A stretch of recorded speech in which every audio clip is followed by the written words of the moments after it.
Hello दोस्तों, घूमते फिरते में आपका स्वागत है। नया दिन, नई यात्रा। हम अपने फ्लैट से निकले हैं जो कि कैंडोलिम में है और इसका नाम है हाईलैंड बीच रिजॉर्ट। यहाँ से निकलकर हम मेन रोड पर आ गए हैं और हम अपने स्कूटर पर निकले हैं और आज हम सोच रहे हैं अराम्बोल बीच पहुँचने की। और इस वीडियो की खास बात आज ये रहेगी कि हम आपको पूरा रास्ता दिखाते हुए चलेंगे। अराम्बोल बीच यहाँ से 27 किलोमीटर के करीब है और ये हम कैंडोलिम रोड पर आ गए हैं जो कि सीधा अराम्बोल तक जाती है। और इसकी बाईं तरफ सभी बीचेस हैं, सिंकेरिम से शुरू होकर कैंडोलिम, कलंगुट, बागा, अंजना, बागाटोर, मोरजिम, मांद्रेम आदि जो हैं वो सभी इसकी लेफ्ट पर पड़ते हैं। इस रोड पर आप देख रहे हैं ये लेफ्ट पे फुटबॉल स्टेडियम है। गोवा में फुटबॉल का बहुत क्रेज़ है और यहाँ स्टेडियम काफ़ी मिल जाते हैं। और इस रास्ते में आप देखेंगे कि ये बहुत बड़े बड़े पेड़ जो हैं बरगद के, ये आपको दिखाई देंगे।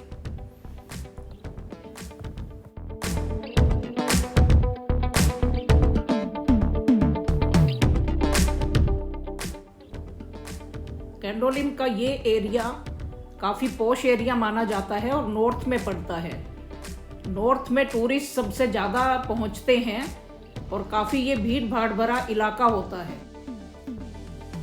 हम इस रोड से होते हुए कलंगुट सर्कल की तरफ जा रहे हैं और जैसे जैसे हम आगे जाते जाएंगे ट्रैफिक और अधिक बढ़ता जाएगा। ये आप देख रहे हैं लेफ्ट पर एक बहुत ही खूबसूरत छोटा सा मंदिर भी बना हुआ है।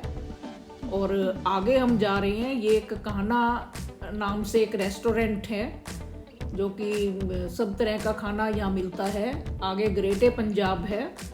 आप देखेंगे कि इस एरिया में चाहे वो गुजराती हो, राजस्थानी हो, पंजाबी हो या साउथ इंडियन हो, सब तरह के रेस्टोरेंट यहाँ मिल जाएंगे। वेज और नॉन वेज सभी तरह के अवेलेबल हैं। यहाँ हॉस्टल्स भी मिल जाते हैं, शेयरिंग बेसिस पर आप रीजनेबल रेट पर ले सकते हैं। और इस रोड पर बहुत बड़े बड़े रेस्टोरेंट्स के अलावा बड़े बड़े शोरूम्स भी बने हुए हैं। जैसे अभी ये राइट पर आप देख रहे हैं डीकैथलॉन, जिस पर कि सभी स्पोर्ट्स से लेके सभी तरह का सामान आपको अवेलेबल हो जाता है। और ये हम अब कलंगुटे सर्कल की तरफ बढ़ रहे हैं। उससे पहले ये पॉइंट आता है जिसको डॉल्फिन सर्कल के नाम से भी जाना जाता रहा है। और डॉल्फिन सर्कल से अगर हम राइट चले जाएंगे तो ये रोड आगे जाकर मापसा और इधर पोरवोरिम वगैरह दूसरी साइड पे चली जाती है, लेकिन हम इस सर्कल से सीधा जाएंगे। और इस जगह पर आप देख रहे हैं कि ट्रैफिक काफ़ी है और स्कूटर पे जाने की हमारी उम्र अब नहीं रही, लेकिन फिर भी गोवा में स्कूटर बहुत सुविधाजनक सवारी है। स्कूटर जो है वो कहीं से भी आप देख रहे हैं निकाल रहे हैं हम लोग भी। और थोड़ा सा 4 पहिए के बजाय हम आसानी से जल्दी से निकाल सकते हैं इसे। और गोवा में सभी व्हीकल जो हैं वो रेंट पर मिल जाते हैं, चाहे बाइक हो चाहे गाड़ी हो। आपको अपना पेट्रोल डलवाना है और आप गोवा में आराम से अपने तौर पर घूम सकते हैं। और ये हम डॉल्फिन सर्कल की तरफ बढ़ रहे हैं और ये इस चर्च जो है वो इसकी पहचान है। ये चर्च पर कुछ टेंट वेंट भी लगे हुए हैं और लेफ्ट पर हम देख रहे हैं कि कुछ दुकानें भी लगी हुई हैं, क्योंकि आज लग रहा है कि यहाँ कोई फंक्शन है और लोग जो है वो यहाँ से दुकान से सामान, फूलों की मालाएं वगैरह लेकर चर्च में पहुँच रहे हैं। ये हमने ये क्रॉस कर लिया है और नेक्स्ट हमें राइट पर एक KFC दिखाई दे रहा है जो कि यहाँ का लैंडमार्क है। ये कलंगुट सर्कल पर हम जो है वो पहुंचने वाले हैं। KFC आने के बाद ये हो जाता है कि कलंगुटे सर्कल जो है वो आ गया है। इधर लेफ्ट पर जोया थाई स्पा है, यहाँ स्पा और ये भी बहुत बड़े बड़े हैं, ये छोटे टाइप के जो है वो ब्यूटी पार्लर नहीं है, बहुत कम दिखेंगे, लेकिन बड़े बड़े शोरूम्स जो हैं इनके ये आपको दिखाई दे जाएंगे। ये हम जो है वो कलंगुटे सर्कल पर पहुंच गए हैं। उसकी पहचान ये आप देख रहे हैं, एक बहुत खूबसूरत जो है वो स्टैचू यहाँ बना हुआ है, जो कि म्यूजियम ऑफ गोवा की तरफ से बनवाया गया है। और यहीं लेफ्ट पर एक मंदिर है जो और इसके नेक्स्ट ही एक रेड कलर का आप एक स्ट्रक्चर देख रहे हैं जो कि लाल ईंटों से बना हुआ है। ये यहाँ का खूबसूरत पत्थर है या ईंट है, बहुत ही लेकिन अच्छा खूबसूरत लग रहा है ये। और हम इस सर्कल को क्रॉस कर चुके हैं। लेफ़्ट पर अगर हम मुड़ जाते तो वो कलंगुटे बीच पे भी पहुँचता और वहाँ से बागा की तरफ भी जा सकते थे। और ये रोड जो है फ़िलहाल ये आगे आरपोरा जाएगी और यहाँ से आरपोरा से भी बहुत सारी रोड्स जो हैं वो लेफ़्ट की तरफ जाती हैं। जो रोड लेफ़्ट की तरफ जा रही है वो वहाँ से हम बागा बीच पहुँच सकते हैं। बागा बीच बहुत फेमस बीच है यहाँ का, और यहाँ की जो टीटो लेन है वो काफ़ी सब लोग वहाँ जाना चाहते हैं क्योंकि वहाँ नाइट क्लब्स काफ़ी हैं। ये रोड आरपोरा की तरफ जा रही है। गोवा में पहुंचने पर नाम याद रखना थोड़ा सा मुश्किल काम हो जाता है। आरपोरा एक पंचायत है और गोवा में पंचायतें काफ़ी पावरफुल पंचायतें होती हैं क्योंकि इनके पास रिसोर्सेज काफ़ी होते हैं। जितने भी बीचेस हैं, जिस भी गांव में वो बीच पड़ता है उसी के नाम पर रहता है। और वहाँ की पंचायत जो है वो चाहे कोई भी ठेके देने हो, बीचेस पर शैक्स उठवाने हो, वो सब उनके अंडर आते हैं। आरपोरा में नाइट बाज़ार लगता है जो कि अभी थोड़ा सा मुझे लगता है शायद चलने आगे आएगा नाइट बाज़ार। ये आप देख रहे हैं बहुत ही खुला एरिया आ गया है। गोवा में आप जहाँ भी निकल जाओ, जिधर भी, आपको हरे भरे पेड़ दिखाई देंगे, थोड़ा सा खेत भी दिखाई दे जाएंगे। और ये रोड जो है एक लेफ़्ट और राइट है, लेकिन ये वन वे की हुई है। ये आगे हम देख रहे हैं कि एक फिर से एक चैपल जो है रेड कलर का स्टोन का बना हुआ आया है। और ये यहाँ एक पुल हमें नज़र आ रहा है जो कि बागा रिवर है, ये उस पर ये पुल बना हुआ है। और अक्सर देखा है यहाँ कि आपको थोड़ी थोड़ी दूरी पर पुलिस दिखाई दे जाएगी, जैसे ये अब खड़े हुए हैं, क्योंकि बहुत से लोग हैं जो आते हैं और हेलमेट नहीं लगाते हैं तो उनको फ़ाइन देना पड़ता है। तो आप अपनी सेफ्टी है हेलमेट लगाने में, आप भी ध्यान रखें। ट्रैफिक जो भी नियम है उनका पालन करना बहुत ज़रूरी है। और ये नेक्स्ट आप देख रहे हैं लेफ़्ट पे एक क्रेज़ी क्रैब नाम से एक बहुत बड़ा ये क्रैब जो है टंगा हुआ है, जो कि इसकी एडवर्टाइजमेंट की गई है। यहाँ एक रेस्टोरेंट है क्रेज़ी क्रैब नाम से। ये नारियल के पेड़ जो हैं आपको बहुत दिख जाएंगे। और ये अब नेक्स्ट जो है फिर से एक खूबसूरत और रंग बिरंगे टेंट लगे हुए एक चर्च आ गया है। और इसके साथ ही यहाँ ये कुछ दुकानें सजा रखी हैं। ये लगता है फिर यहाँ कोई फंक्शन चल रहा है चर्च में। गोवा में बहुत पुराने चर्चेज़ मिलेंगे क्योंकि गोवा पुर्तगाल के अंडर रहा है। और वैसे तो यहाँ की जो पॉपुलेशन हम देखें तो हिंदुओं की ज़्यादा है क्रिश्चियंस के मुकाबले, लेकिन गोवा की पहचान अक्सर जो है वो हम चर्च से रिलेट करके कई बार कर लेते हैं। और ये हम देख रहे हैं कि आगे एक पहाड़ी दिखाई दे रही है। गोवा में इस तरीके के पहाड़ी एरिया भी मिल जाते हैं, मैदान भी मिल जाते हैं और नदियाँ भी हैं, बैक वाटर्स हैं, समुद्र तो है ही है, बीचेस हैं। ये राइट पर जो है वो सैटरडे नाइट बाज़ार आ गया है। ये एक बड़ा सा ग्राउंड है और सीज़न के दौरान यहाँ पर नाइट बाज़ार लगता है। इस नाइट बाज़ार में लाइव म्यूज़िक होता है, कंसर्ट्स होते हैं और बहुत सब जो है दुकानें सजी होती हैं। आप एंजॉय यहाँ कर सकते हैं, खाना पीना भी आपको मिल जाता है, शॉपिंग भी हो जाती है और म्यूज़िक का आनंद भी आप ले सकते हैं। टूरिस्ट जो आते हैं यहाँ पर इस तरह की, जैसे ये जीप हमारे आगे जा रही है, जीप भी यहाँ पर रेंट पर मिल जाती है और बाइक्स और ये तो आपको काफ़ी दिखाई देंगे ही देंगे। और थोड़ी थोड़ी दूरी पर आप देखेंगे कि आप नारियल जो है वो काफ़ी मिल जाएगा, क्योंकि नारियल के पेड़ यहाँ काफ़ी होते हैं। लेकिन अगर आप ये सोचो कि आपको कोई सस्ता मिलेगा नारियल, तो ऐसा नहीं है। हो सकता है आपके शहर में भी यही रेट हो और यहाँ भी वही रेट हो, लेकिन यहाँ नारियल ताज़ा मिलता है। और नारियल के साथ साथ आप देखेंगे कि बहुत सारी ये सभी दुकानदार जो हैं वो आपको पेट्रोल की बोतलें रखी हुई दिखाई दे जाएंगी। ये पेट्रोल की बोतलें, पेट्रोल पंप यहाँ बहुत दूर दूर हैं, पेट्रोल पंप बहुत कम हैं, तो इसलिए जब भी मतलब आपको ज़रूरत होती है तो आपको इजीली जो है वो बोतल 1-आधा लीटर आपको चाहिए होता है रेंट पे जब आप लेते हैं, तो ये सुविधा यहाँ उपलब्ध हो जाती है।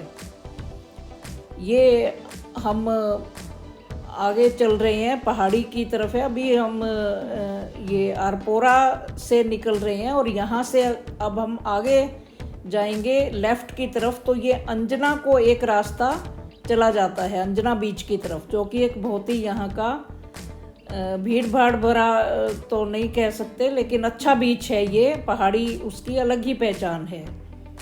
ये हम आगे चल रहे हैं और एक ये फिर एक मंदिर लेफ़्ट पर आ गया है, ये भी बहुत खूबसूरत बना हुआ है। और यहाँ लेफ़्ट पर एक वाटर पार्क भी बना हुआ है। सड़क के दोनों तरफ बहुत ही रंग बिरंगे मकान आपको दिखेंगे, जो कि पुर्तगीज स्टाइल में बने हुए हैं और बहुत ही खूबसूरत नज़र आते हैं। अगर हम अपने नॉर्थ में इस तरह के अगर हम पेंट वेंट करवा लें तो बड़े अजीब सा दिखाई देता है, लेकिन गोवा में इस तरह का एनवायरनमेंट है कि वो खूबसूरत दिखाई देते हैं।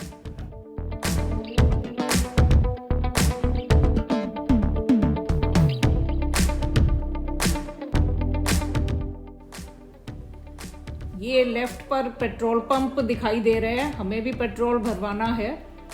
अच्छी लंबी लाइन लगी हुई है, लेकिन कोई बात नहीं, पेट्रोल तो चाहिए ही चाहिए। ये हमने पेट्रोल भरवा लिया है और अब हम चल पड़े हैं। ये दोनों तरफ आप देख रहे हैं जंगल दिखाई दे रहा है और ये रोड जो है वो लेफ़्ट और राइट में फट गई है। अगर आप ध्यान ना दो तो यहाँ 1 वे लिखा हुआ है। आप कई बार गलती से उसी रोड पर चले जाते हैं, लेकिन जैसे ही आप वहाँ उसी रोड पर अगर चले गए और थोड़ा सा, क्योंकि ये थोड़ा आगे जाते ही दोनों एक ही रोड में मिल जाती हैं, तो अक्सर यहाँ पर आपको पुलिस खड़ी हुई मिलेगी और फिर आपको आपका चालान कटेगा।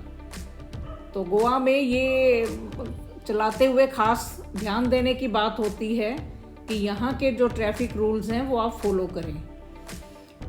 ये फिर हरे भरे पेड़ों के बीच में से गुजरकर हम जा रहे हैं। गोवा में इसीलिए स्कूटर पर जाना बहुत अच्छा लगता है।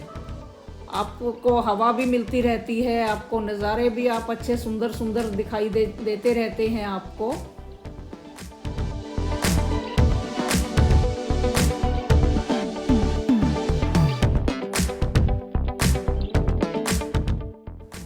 ये हम सियोलिम एरिया में प्रवेश कर चुके हैं।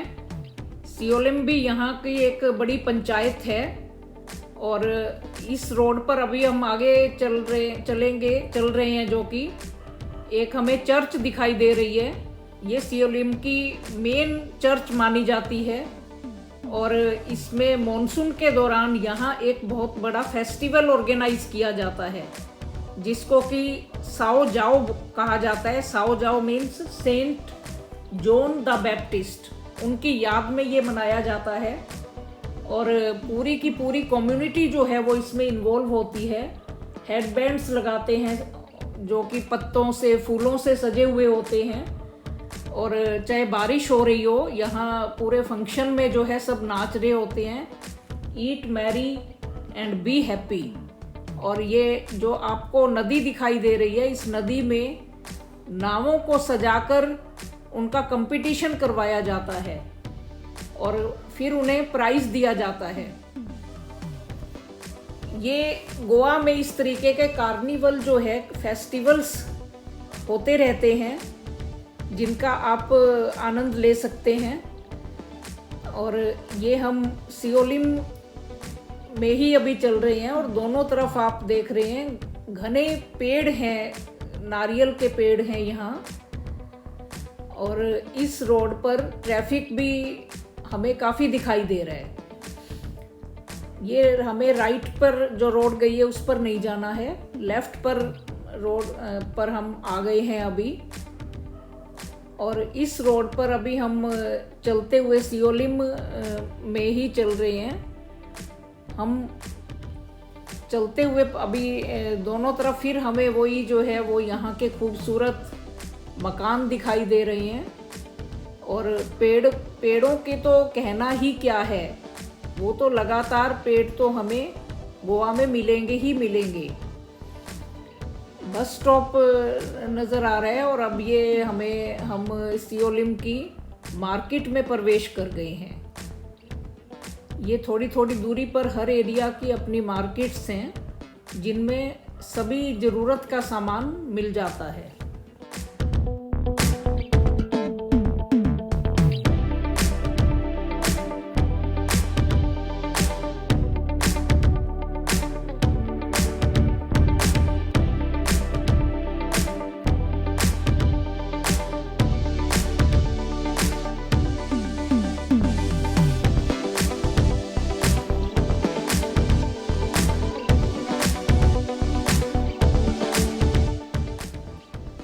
सियोलिम की मार्केट से हम निकल चुके हैं और हम देख रहे हैं कि अभी जो है ये एक राइट की तरफ से भी ट्रैफिक आ रहा है और एक राइट पे हमें मंदिर सा भी दिखाई दिया है। ये छपोरा रिवर है जिसके पुल पर हम पुल की तरफ बढ़ रहे हैं। इस पुल पर लिखा हुआ है कि 30 किलोमीटर, आपको स्पीड जो है 30 किलोमीटर ही रखनी है। ये नदी जो है छपोरा रिवर काफ़ी चौड़ी नदी है ये, और ये थोड़ा सा 1-2 किलोमीटर के बाद समुद्र में ही मिल जाती है। तो समुद्र का पानी भी इसमें आता रहता है अगर ज़्यादा हो जाए, और वैसे तो नदी ही समुद्र में जाकर मिलती है।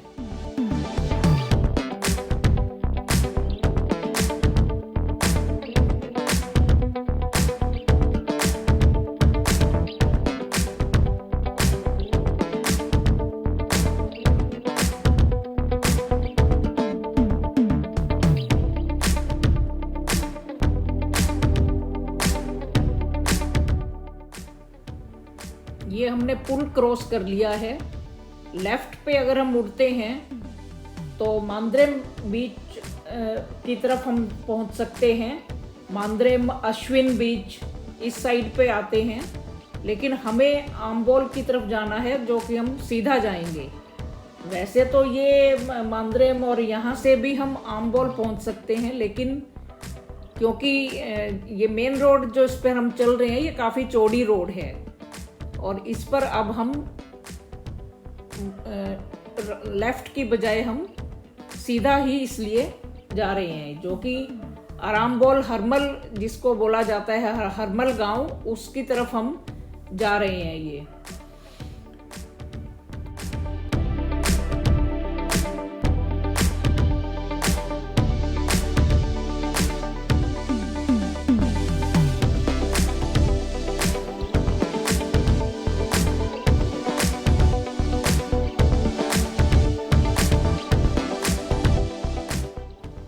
दोपहर का समय हो गया है, बच्चों के भी स्कूल की छुट्टी हो गई है। बच्चे अपना पढ़ाई करने के बाद हम देख रहे हैं कि अपने अपने घरों को जा रहे हैं। बस्ता पीछे टांगा हुआ है।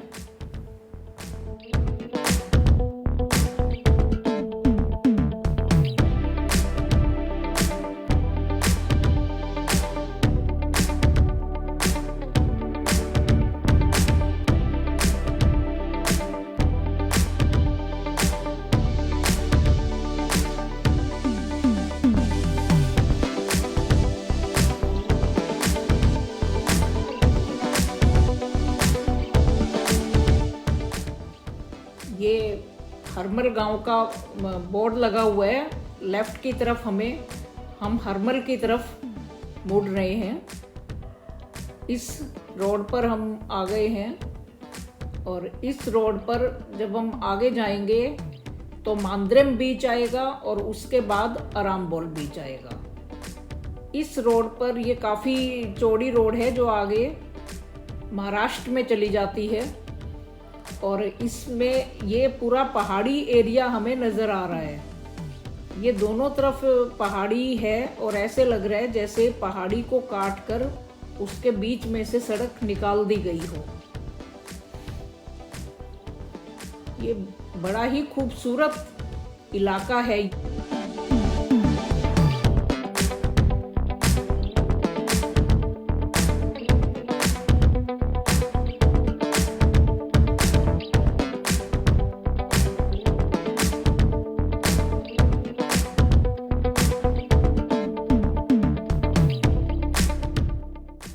हम अराम्बोल की तरफ बढ़ रहे हैं। मांद्रेम और अराम्बोल ये दोनों ही रशियन बीच के नाम से फेमस हैं, क्योंकि रशिया से काफ़ी टूरिस्ट यहाँ आते हैं और कई महीनों के लिए यहाँ आकर बस जाते हैं। अराम्बोल गांव में ये रेंट पर रहते हैं और आप इस गांव में देखेंगे कि काफ़ी आपको बाइक्स पर और अदरवाइज भी मार्केट में आपको दिखाई दे जाएंगे।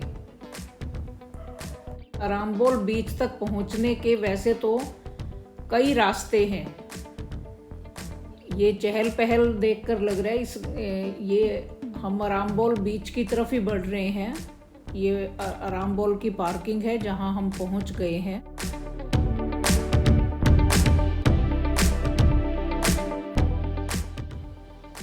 ये अराम्बोल बीच है।